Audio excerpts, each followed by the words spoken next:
Bonjour à tous, je vais vous parler d'une légende urbaine sur le couple.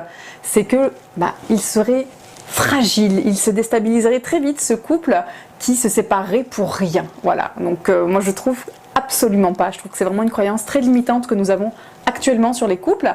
Je pense que quand ça fait 2, 3, 4, 5, 6, 7, 8, 9 ans qu'on n'est pas heureux, et je pense qu'il est légitime de pouvoir partir.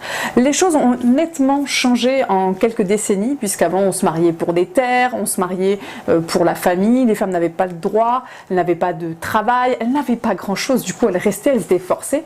Pour avoir questionné mes grands-parents et mes arrière-grands-parents, ils n'étaient pas heureux en couple, donc on a cette idée que le couple qui dure, c'est un couple qui va bien.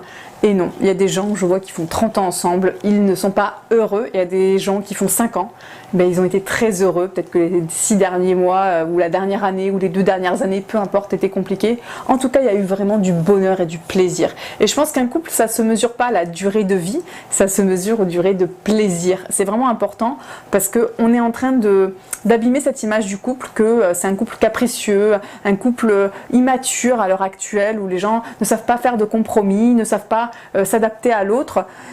Mais c'est pas ce que j'observe, notamment les gens qui ont des enfants, les couples qui ont des enfants se battent, ils font plein de choses, ils se séparent même pour se remettre ensemble, ils testent plein de solutions pour essayer que ça marche. Ça ne fonctionne pas, et tant pis, du coup voilà, il y a une vraie séparation. Et je pense que c'est important aussi de montrer à ses enfants qu'on peut être heureux aussi en dehors de son mariage, qu'on peut se séparer du parent avec qui on avait le projet de faire des enfants et avec qui on a eu des enfants.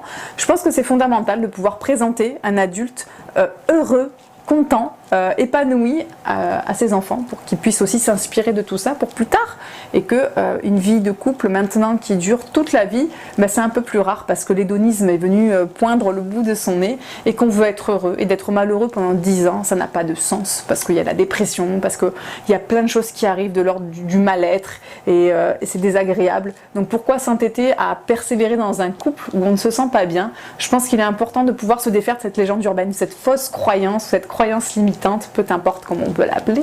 En tout cas, voilà, le couple actuel s'est modifié parce que on a 2 personnes, on va dire à parts égales, qui ont envie d'être heureux. Donc où est le problème? Je vous remercie de m'avoir écouté, je vous dis à bientôt. Au revoir.